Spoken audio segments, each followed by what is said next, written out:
नमस्ते। तो पिछले 1-2 दिन से मैं एक सूत्र देख रहा था महायान का, हार्ट सूत्र या हृदय सूत्रम। मैंने इसके बारे में सुना तो था पहले, लेकिन पहले कभी ऐसी क्यूरियोसिटी नहीं हुई। फिर मैंने एक व्यक्ति को सुना इसमें, और जब उन्होंने इसके बारे में थोड़ा बताया तो मैंने सोचा थोड़ा देखते हैं क्या है।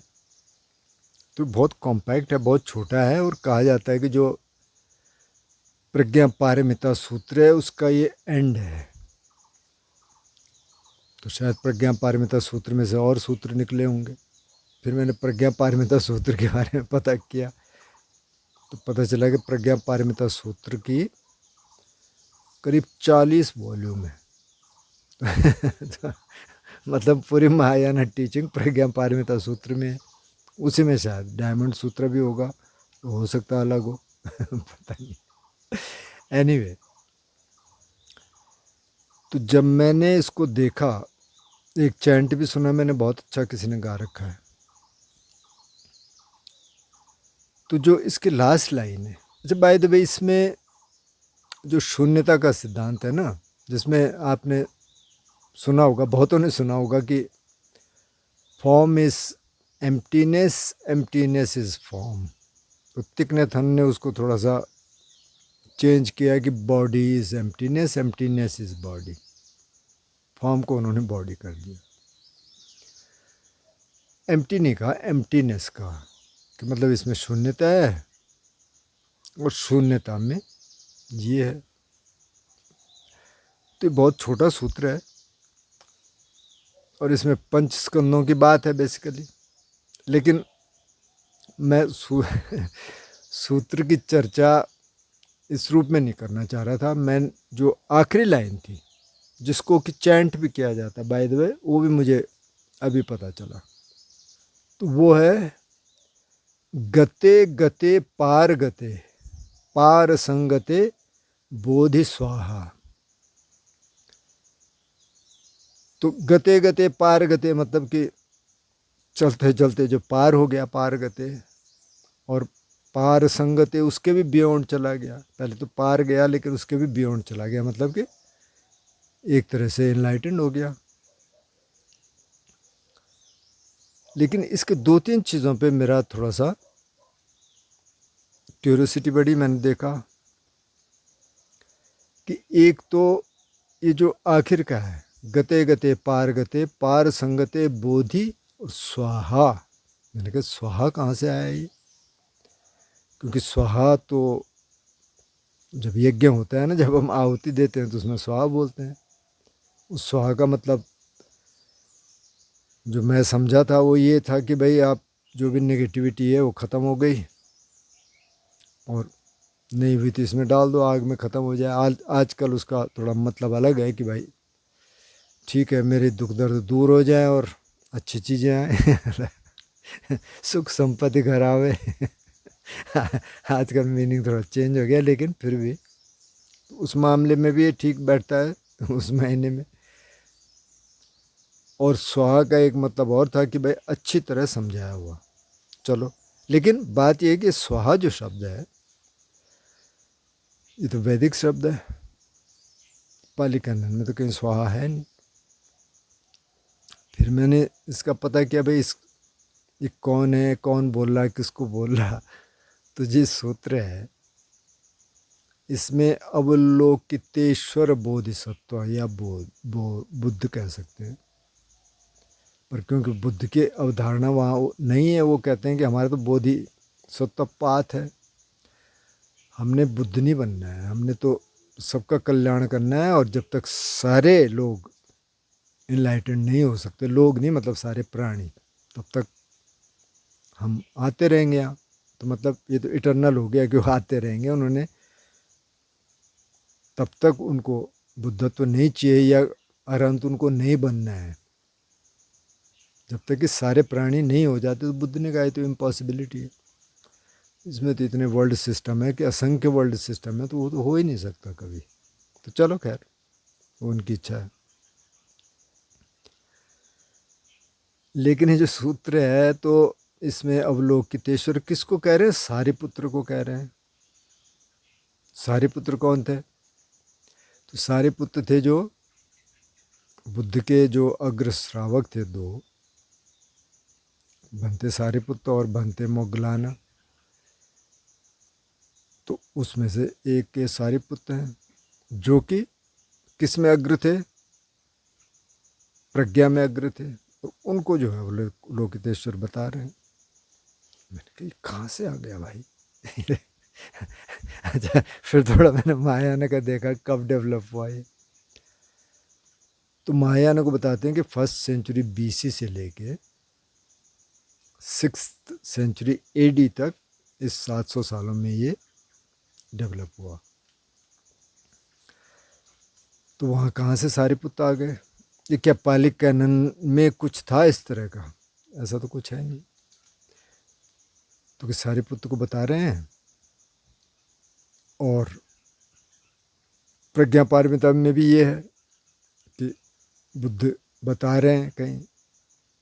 तो ये सूत्र बहुत बाद में लिखे गए। अब प्रज्ञा पारमिता में भी बहुत प्रज्ञा है, इसमें भी है, हालांकि इसमें बहुत सारे कॉन्ट्रडिक्शंस हैं या पैराडॉक्स कह सकते हैं जो हार्ड सूत्र है। लेकिन चलो, मतलब पंचस्कंदों की बात है कि पंचस्कंदों को अगर आपने समझ लिया तो आप पार चले गए। मतलब उनका ये समझ लिया कि जो स्वभाव है इनका वो अनंत है। कुल मिला के तो बात ये है। अब उसको इस भाषा में बोला गया है कि पहले तो भाषा ही नहीं समझ आती। मैं एक्चुअली किसी का सुन रहा था ये, मतलब मैंने कोशिश की सुनने की, तो वो 2.5 घंटे का लेक्चर था। मैंने थोड़ी देर तो सुना, फिर मैंने कहा 2.5 घंटे में है क्या, पहले सूत्र तो देख लूँ मैं है कितना ये। तो बहुत छोटा सा, 2.5 घंटे में क्या बता रहे हैं। फिर पता चला कि तो प्रज्ञा पारमिता से आया, तो अब उसका रेफरेंस दे रहे हैं। वो कह रहे थे कि 2.5 घंटा भी बहुत कम टाइम है। ठीक है। तो ये जो सूत्र लिखे गए बहुत बाद में लिखे गए, लेकिन जैसे कि वज्रयान का हम कह रहे थे कि वज्रयान में ये तंत्र कहाँ से आया, तो तंत्र यहाँ से गया। इसी तरह महायान यहाँ डेवलप हुआ, फिर वो चाइना गया। अच्छा, 6th सेंचुरी तक ये डेवलप हो चुका था। 7th सेंचुरी में यहाँ वेनसांग आए, सारा पाली कैनन ले गए चाइना में। लेकिन उससे भी कोई फ़र्क नहीं पड़ा, क्योंकि वेनसांग तो इसलिए आ रहे थे ना कि देखें तो सही बुद्ध ने बोला क्या।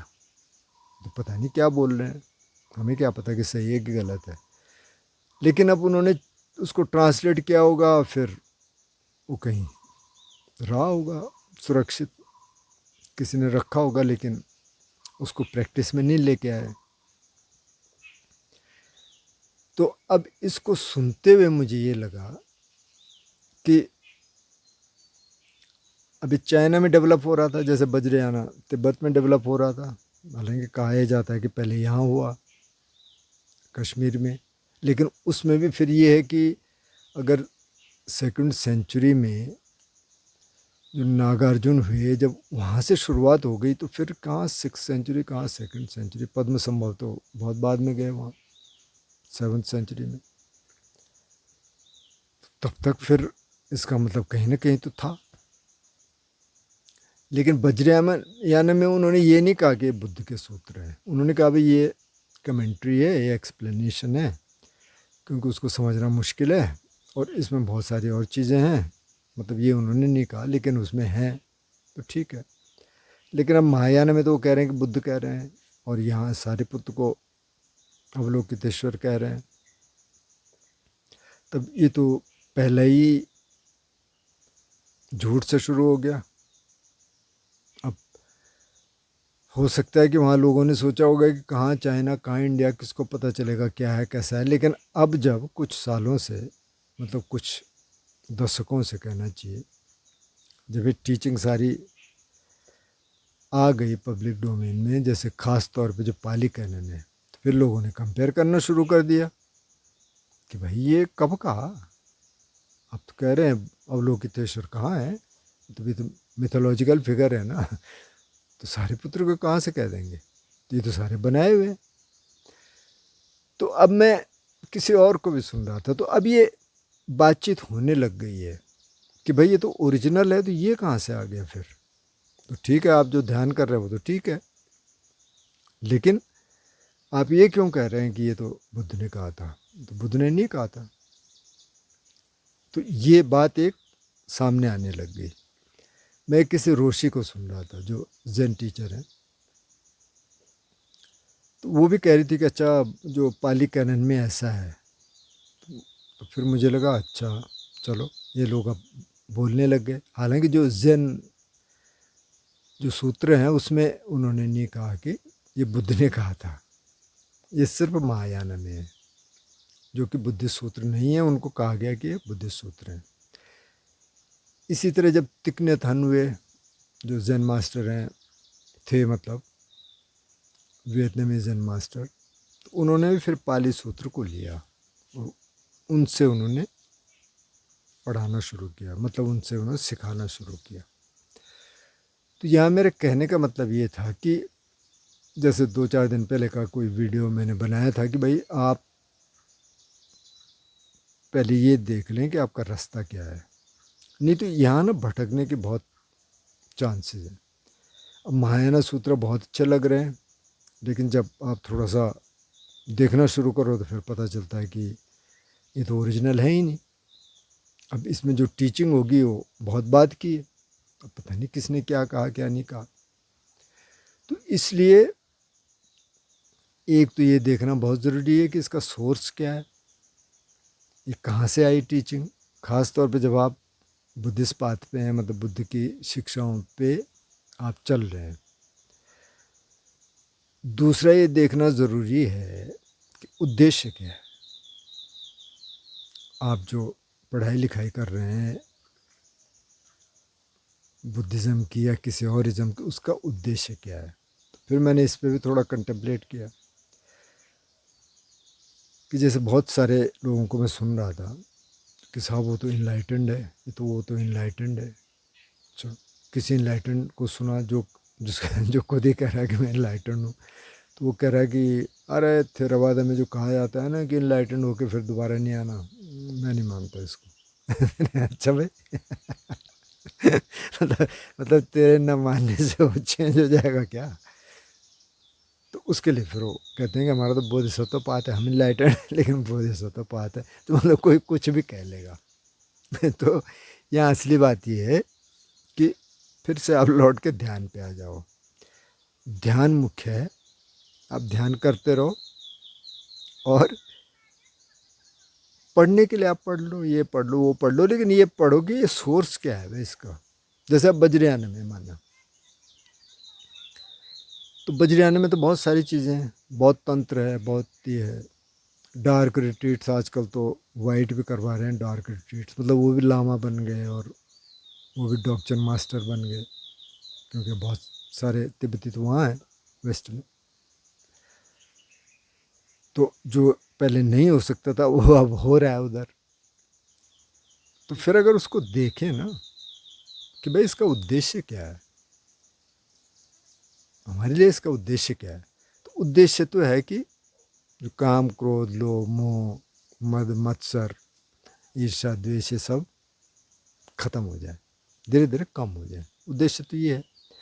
तो अगर इस उद्देश्य के लिए हम बहुत सिंपल रास्ता लें तो वो ज़्यादा ठीक है, बजाय कि अब हम वज्रयान में घुसें, महायान में घुसें, ये करें वो करें। खैर महायान में तो ऐसी प्रैक्टिसेस नहीं है जैसे वज्रयान में है, लेकिन फिर अगर क्लोजली देखिए ना तो वज्रयान में भी जो जा रहे हैं तो काहे के लिए कर रहे हैं, क्योंकि कल हम ही मास्टर बन जाए और हम ही जो है हमारे नाम आगे हो जाए। और उनके स्कूल्स भी हैं। और किसी को मैं सजेस्ट कर रहा था कि आप वहाँ जाके कोई रिट्रीट कर लो, कोई एक विदेश में, तो बोले वो तो बहुत महंगा है। मैंने कहा महंगा मतलब पैसे लेते हैं क्या, बोले हाँ पैसे लेते हैं, फ्री नहीं है। तो मतलब पैसा कमाने का धंधा बना दिया लोगों ने। तो ये तो इसके खिलाफ है ना, ये जो परंपरा है वो तो इसके खिलाफ है। कोई आपको डोनेशन दे रहा है तो ठीक है आप एक्सेप्ट करिए, लेकिन अगर आप फीस लेके कर रहे हैं और बहुत फीस ले रहे हैं, कोई दे नहीं पा रहा है उतनी, वो तो इसके सिद्धांत के खिलाफ है। तो कई लोग तो इसलिए करते हैं कि हमारा हो जाए, कई इसलिए करते हैं हाँ मेरे को तो सब जाना आ गया और सब मैंने सब कर लिया और मैं तो इनलाइटेंड हो गया या सोतापन हो गया। कोई अरंत लिख रहा है तो कोई कुछ भी कर रहा है तो उसमें फिर मेरा ये और मजबूत हुआ कि भाई आप अपना काम करते रहो, इससे ज़्यादा विचलित मत हो कि बज्रयान में तो ये हो जाएगा, रोड डार्क रिट्रीट्स होती हैं और पता नहीं क्या हो जाता है, और ड्रीम योगा करेंगे तो ये हो जाएगा वो हो जाएगा। ठीक है, आपका रास्ता है, बस आप ध्यान कर लो, 5 शील का पालन कर लो, बस उतना काफ़ी है। और इस ज़माने में तो बहुत लोग बिज़ी हैं, तो इतना ही हो जाए तो बहुत है। बाकी मुझे लगता है कि ना ठीक है, देखने के लिए देख सकते हैं, जैसे मैंने भी देखा। मैंने तो इसलिए भी देखा कि थोड़ा क्यूरोसिटी हुई मुझे कि हो क्या रहा है, बोल क्या रहे हैं। तो फिर मुझे ये लगा कि उन लोगों ने सोचा होगा कि ठीक है हम बोल देते हैं कि बुद्ध ने कहा, ज़्यादा लोग सुनेंगे शायद, लेकिन अब तो वो उल्टा पड़ेगा, क्योंकि अब तो लोग कहेंगे भाई कब बोला, बुद्ध ने तो नहीं बोला, ये तो बाद में लिखे गए सारे सूत्र। इसी तरह और बहुत सारी चीज़ें हैं। जैसे किसी दोस्त ने लिखा था कि जब भंग ज्ञान आ जाता है तो मतलब सब कुछ पता चल जाए। भाई भंग ज्ञान यही है जो 5 स्कंद है ना, जब 5 स्कंदों का टूटना गिरना आपने सब देख लिया, कब ये स्कंद उठ रहा है कब गिर रहा है, उसी को भंग ज्ञान बोला। लेकिन गोयनका जी ने उसको अलग तरह से इंटरप्रेट किया कि जब वो सारी संवेदनाएं और जब इधर से देखते हैं उधर से देखते हैं, उसको भंग ज्ञान, वो भंग ज्ञान नहीं है। ये टर्म जो भंग ज्ञान की है ये विशुद्ध मग से आई है। बुद्ध ने भंग ज्ञान का प्रयोग नहीं किया जहाँ तक मुझे पता है। पाली कैनन में जो वेदना सूत्र का इन्होंने कहा था उसमें ऐसा नहीं है। वेदना सूत्र में तो ये है कि भाई रूप स्कंद है, रूप स्कंद क्या है, इस अनित्य है अनंत है। इसी तरह से जो मानस के 4 स्कंद हैं, कॉन्शियसनेस क्या है, संज्ञा क्या है, वो तो इसमें छोटे छोटे सूत्र हैं 4-5 लाइन के। तो इसमें जो मुझे लगा मतलब जो इस बातचीत करने का जो उद्देश्य है अभी वो ये है कि हम अपने रास्ते पे चलते रहें, ये देखते रहें कि इससे फ़र्क आ रहा है कि नहीं ज़िंदगी में, और इन ज़्यादा चक्करों में पड़ने की ज़रूरत नहीं है कि हमको तो जी फास्ट चाहिए इनलाइटनमेंट।